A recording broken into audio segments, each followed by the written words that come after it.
आइए यहाँ same example के थ्रू मेथड नंबर 4 के सेकंड मेथड को भी अच्छी तरीके से समझते हैं। तो यहाँ पर मैंने एक एग्जाम्पल लिया हुआ है एज इट इज, जो हमने पहले की वीडियो में लिया हुआ था। एग्जाम्पल नंबर 4, निम्न जानकारी से पवन और शिवा की साझेदारी पेढ़ी की ख्याति की कीमत अधिक लाभ को पूंजीकृत करने की पद्धति के अनुसार निश्चित कीजिए। पिछले सवाल में यहाँ पर हमने भारित औसत लाभ को पूंजीकृत करने की पद्धति के अनुसार किया था। यहाँ पर अधिक लाभ को पूंजीकृत करने की पद्धति के अनुसार करना है।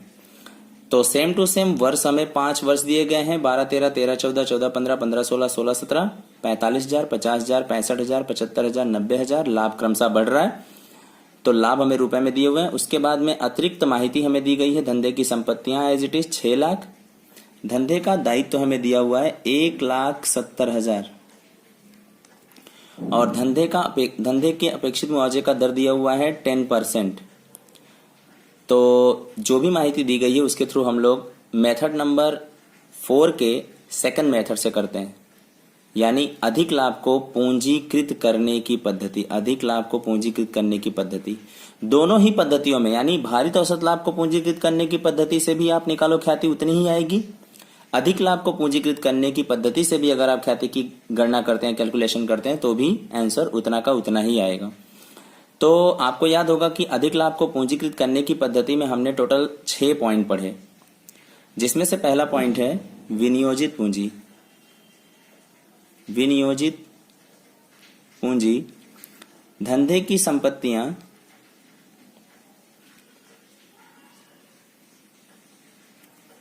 माइनस बाह्य दायित्व।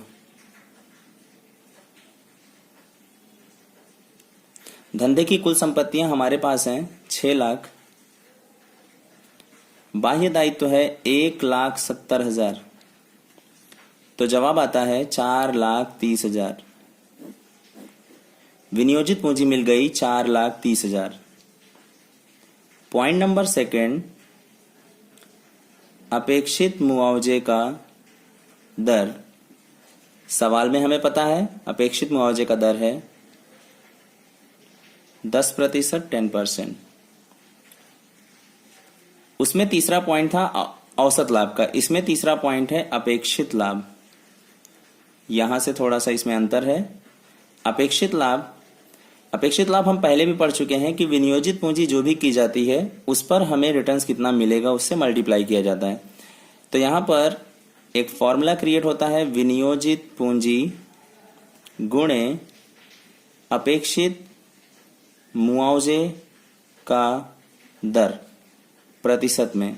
प्रतिशत नहीं लगाना चाहते तो बटे में 100 लगाना पड़ेगा। विनियोजित पूंजी कितनी दी हुई है? 4,30,000, जो अभी अभी हमने फर्स्ट नंबर में कैलकुलेट किया। अपेक्षित मुआवजे का दर सवाल में दिया हुआ था 10%, ये रहा।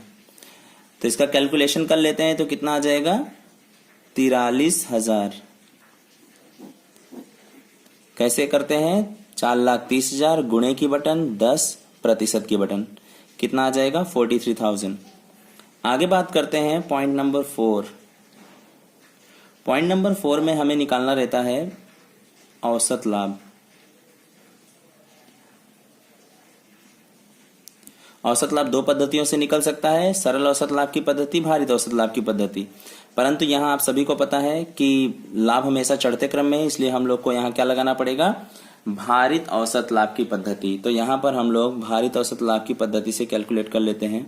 सबसे पहले एक ब्रैकेट रेडी करना होगा जिसमें आएगा वर्ष, ये थोड़ा सा पार्टीशन कर देते हैं, वर्ष, फिर आएगा लाभ रुपए में, फिर आएगा भार और फिर आएगा भारित लाभ। तो वर्ष हमें दिए हुए थे 12, 13, 13, 14, 14, 15, 15, 16 और 16, 17। लाभ भी हमें पता है 45,000, 50,000, 65,000, 75,000 और 90,000। मैंने आपको बताया जितना पुराना वर्ष उतना ही कम भार। 1, 2, 3, 4, 5। तो यहां पर कुल भार आ गया हमारे पास 15। सबको जोड़ने पर इन दोनों का मल्टीप्लाई अगर हम करते हैं तो हमें भारित लाभ मिल जाता है 45,000 गुणे 1 यानी 45,000, 50,000 गुणे 2 यानी 1,00,000, 65,000 गुणे 3 यानी 1,95,000, 75,000 गुणे 4 यानी 3,00,000 और 90,000 गुणे 5 यानी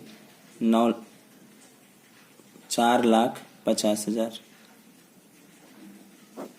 सबको टोटल मारने पर 45, 1, 1,95, 3 और 4, 50, 10,90,000। ये हमारे लिए हो गया कुल भारित लाभ। अब हम लोग भारित औसत लाभ का सूत्र लगा सकते हैं। भारित औसत लाभ जिसका फॉर्मूला होता है कुल भारित लाभ अपॉन में कुल भार। ये हमने पहले के वीडियो में भी देखा, इससे पहले के वीडियो में भी देखा। कुल भारित लाभ 10,90,000 डिवाइडेड बाय 15, तो हमें आंसर मिल जाता है 72,666.67। तो इसको हम लोग डायरेक्टली 67 बना लेंगे। ये मैंने पहले के वीडियो में बताया। ये तो हो गया हमारा चौथा पॉइंट। अब हम बात करते हैं पांचवें पॉइंट के बारे में। तो पांचवा पॉइंट हमारा है अधिक लाभ। अधिक लाभ का भी सूत्र हम पहले भी पढ़ चुके हैं कि जो रियल में लाभ होता है उसमें से जो हमने धारणा किया था यानी अपेक्षा किया था ऐसे लाभ को क्या कर देना है, माइनस कर देना है। तो हमें रियल लाभ कितना हुआ है, यानी भारित लाभ या तो फिर औसत लाभ भी बोल सकते हैं। भारित औसत लाभ माइनस अपेक्षित लाभ। आप यहाँ पे भारित औसत लाभ का प्रयोग भी कर सकते हैं, औसत लाभ का भी प्रयोग कर सकते हैं, या सरल औसत लाभ का भी प्रयोग कर सकते हैं। लेकिन यहाँ सरल औसत लाभ की पद्धति से नहीं निकाला, इसलिए सरल औसत लाभ की लाभ लिखने की जरूरत नहीं है। आप भारित औसत लाभ या औसत लाभ दोनों में से किसी का भी एक का प्रयोग कर सकते हैं। उसमें से अपेक्षित लाभ को क्या कर देना, माइनस। तो भारित औसत लाभ कितना आया था, 72,667। उसमें से अपेक्षित लाभ 3 नंबर में निकला हुआ है 43,000। तो 72,667 माइनस 43,000, 72,667 माइनस 43,000, तो आ जाएगा 29,667। ये जो मिला है हमें, ये क्या मिल गया, अधिक लाभ। हमारा जो नियम है वो अधिक लाभ को पूंजीकरण करने की पद्धति के अनुसार है। तो ये हो गया हमारा अंतिम पॉइंट, ख्याति। ख्याति का फॉर्मूला यहां नया बनेगा, अधिक लाभ, यानी इसका मतलब ये हुआ कि हम इसको पूंजीकृत कर रहे हैं। अधिक लाभ अपॉन में अपेक्षित मुआवजे का दर। प्रतिशत ना लगा करके यहां मैं 100 का प्रयोग कर रहा हूं। अधिक लाभ कितना आया था, 29,667 और बटे में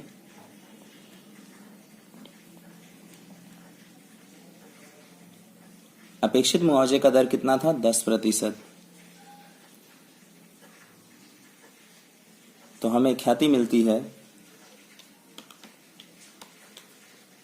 2,96,670। तो आप इस ख्याति को और इसके पहले के वीडियो में जो ख्याति ज्ञात हुई थी, दोनों को आप मैच करेंगे तो सेम टू सेम आंसर मिल रहा है। अर्थात दोनों विधियों से हम लोग निकाल सकते हैं। लेकिन आपको ये ध्यान में देना होगा एग्जाम में कि भाई अधिक लाभ को पूंजीकृत करने की पद्धति के अनुसार ख्याति की गणना करनी है, या औसत लाभ को या भारित औसत लाभ को पूंजीकृत करने की पद्धति के अनुसार ख्याति की गणना करनी है। ये दोनों ही पद्धतियां आपके लिए बहुत ही महत्वपूर्ण है, एग्जाम में कई बार पूछी जाती हैं। इसलिए पहले आपको ये अंतर का पता लगाना है, उसके बाद में कौन सी मेथड का अप्लाई करना है, उसके बाद करना है उस मेथड का अप्लाई।